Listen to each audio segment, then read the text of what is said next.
Assalamu alaikum warahmatullahi wabarakatuh.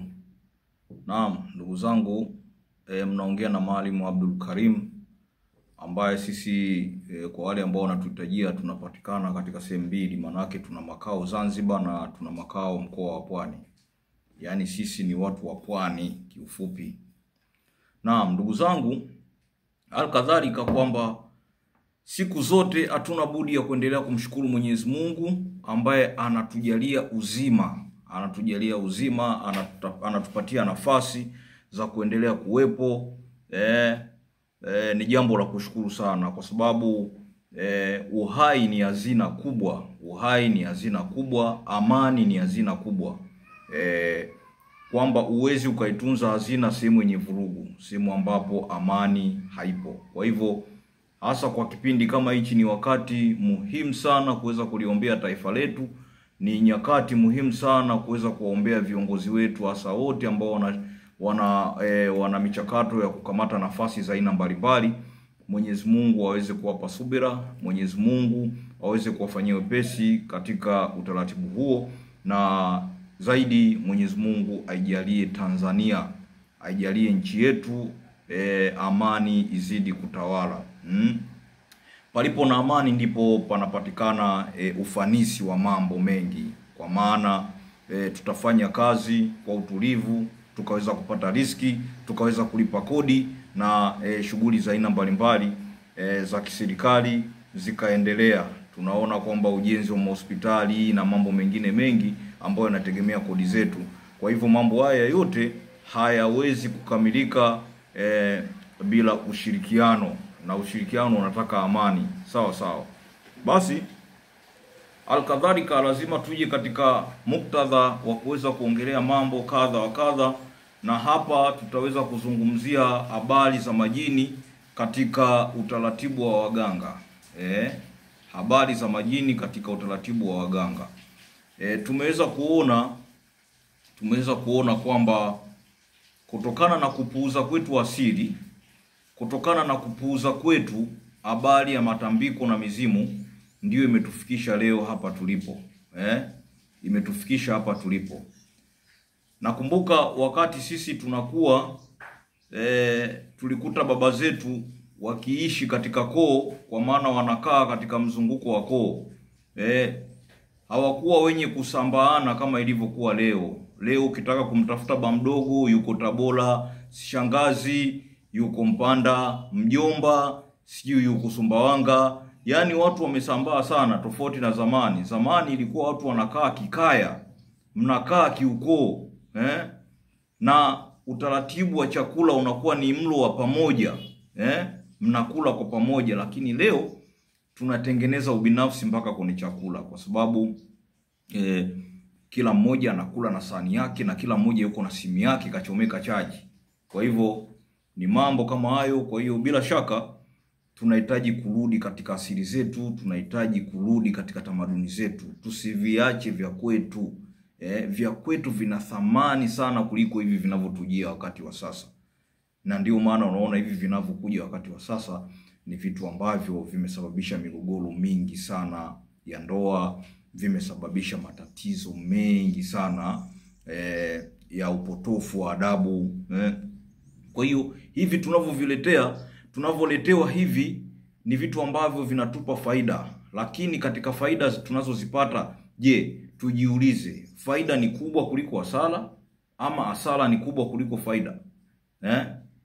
Na nafikiri na nadhani kwa uhakika zaidi, nafikiri hasara inakuwa ni kubwa zaidi kwa yule mwenye kuyang'ang'ania anayoletwa bila kujua ama bila kutafakari, bila kutathmini nafasi yake, mahali alipo na alikotokea. Na hii ndio imekuwa changamoto kubwa sana. Basi leo hatukuweza kuzungumza namna hiyo, lakini leo nimekuletea utaratibu wa kuweza kufufua uganga uliokufa. Kufufua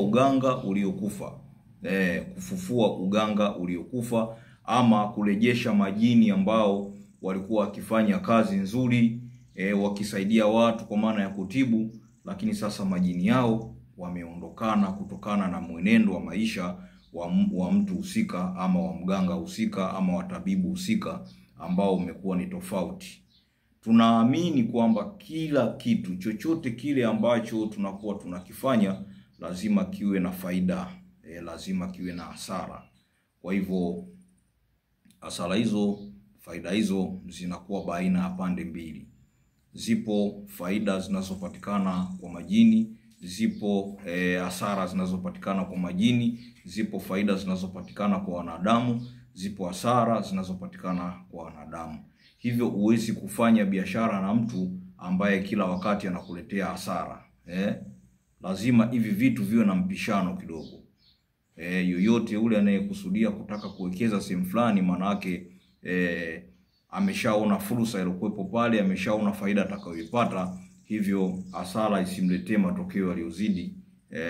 Maana yake hasara ikiwa imekuwa na matokeo makubwa ya juu zaidi, maana yake hasara hiyo inaweza kunyong'onyesha uchumi ama kutetelesha hali halisi ya jambo husika. Sasa kokote kule unakonisikia, kama wewe ni mganga unashughulika katika shughuli za kuweza kuwafanya watu afya zao zikae vizuri, afya zao zikae vizuri, kuweza kutibu maradhi ya aina mbalimbali, ukitaka kwamba uachane na habari za kubahatisha, basi unisikilize vizuri.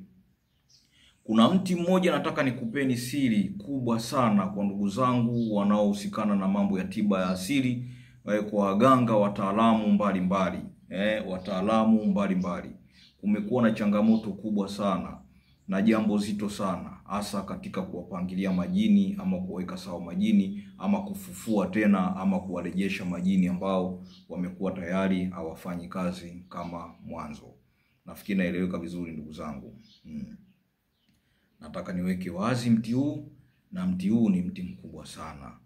Mashehe zetu wengi sana wamezungumza sana juu ya mti huu, na mti huu una taratibu zake, na unafanya jambo lolote lile ambalo utalihitajia wewe akitaka Mwenyezi Mungu. Sawa?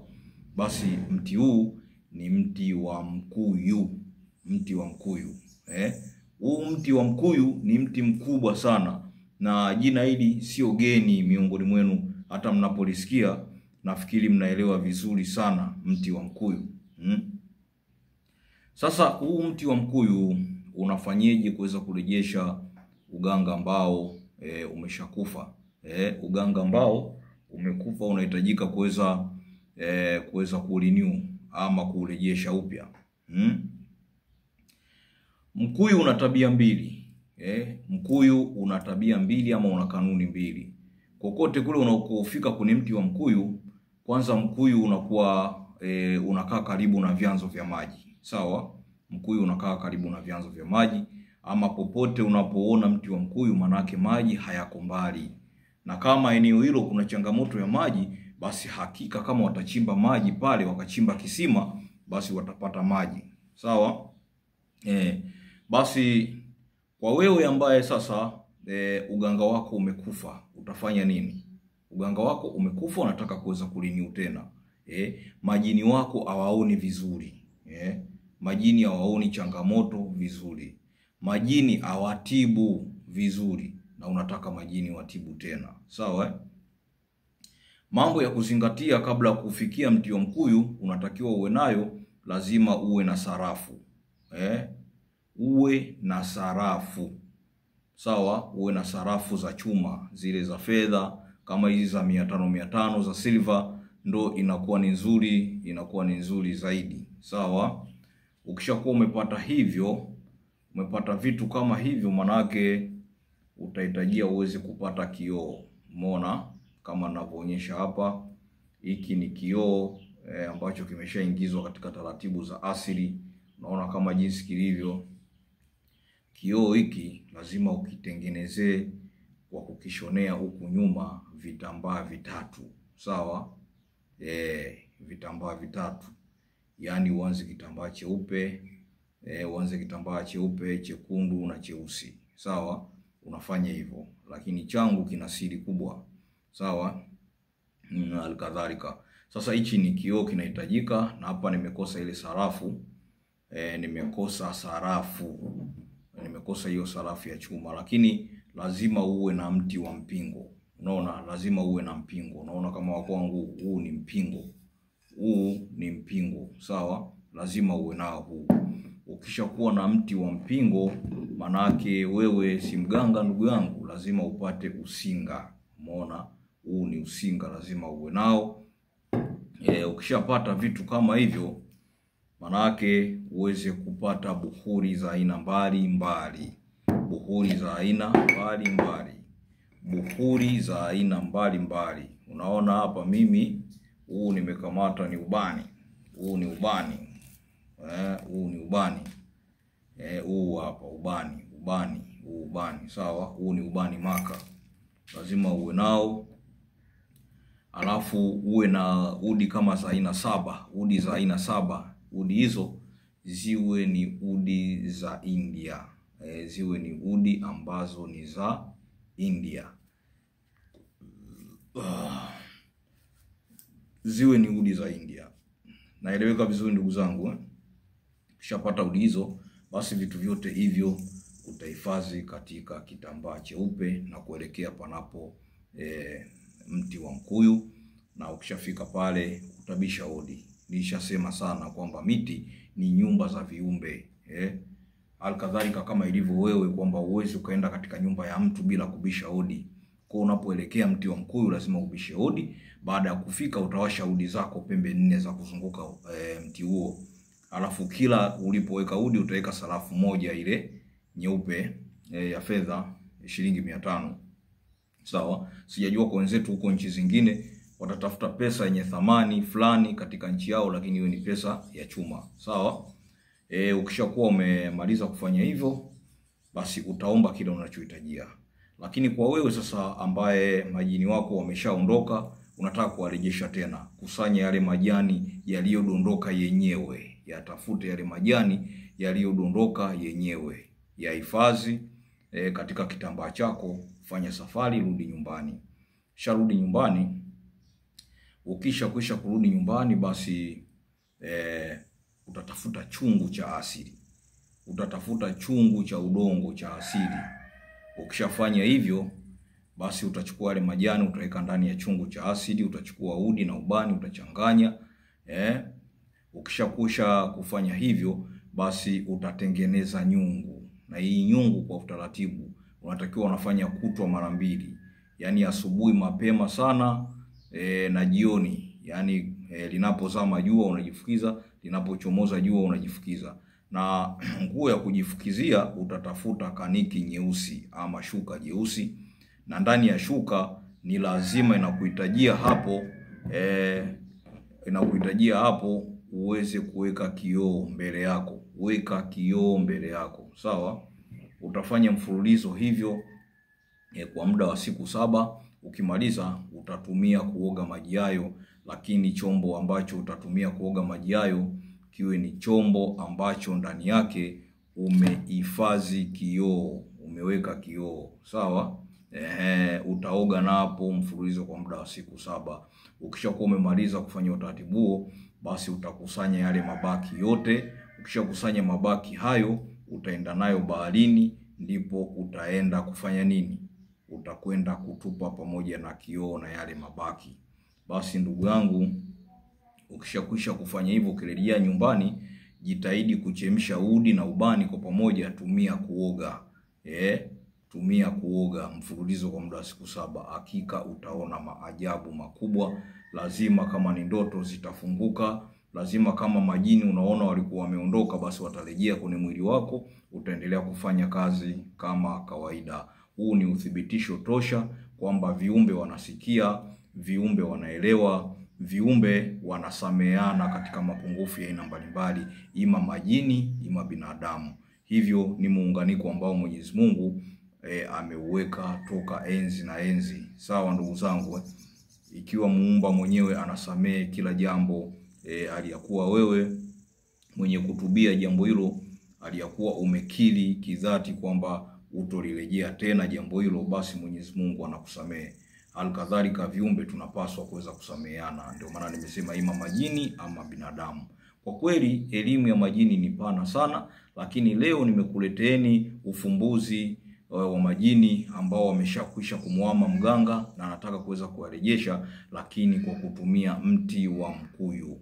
Hakika utanishukuru kama utaweza kutumia njia hii kokote kule uliko, na bila mashaka yoyote tunasema ndugu zangu ambao mko nje ya nchi na kokote kule ambao mnahitaji mahitaji yetu, kwamba dawa ziweze kuwafikia, huduma iweze kuwafikia, hiyo ni bila mashaka kabisa. Tunafikisha huduma kokote kule dunia inakozunguka. Ndugu zangu, msiache kusubscribe channel yangu, ili yajayo ni mazuri sana na yanafurahisha. Tuzidi kupata yanayokuja kwa ajili ya kutatua changamoto zetu wenyewe kokote kule tuliko. Vile vile alikadhalika usisite kuweza kunitafuta kwa namba hizo za simu ambazo zinapita kwenye screen yako, ili mradi niweze kusikiliza changamoto yako, niweze kusikiliza maoni, na pia usichoke kuweza kudondosha comment hapo chini. Kama somo umeweza kulielewa ama kuna pahali hujaweza kuelewa, unaweza ukauliza, ukaandika comment yako hapo na sisi tutakujibu. Basi Mwenyezi Mungu azidi kutubariki sote, tuzidi kusikilizana, tuweze kuelewana, ili tuweze kujenga taifa letu la Tanzania inshallah.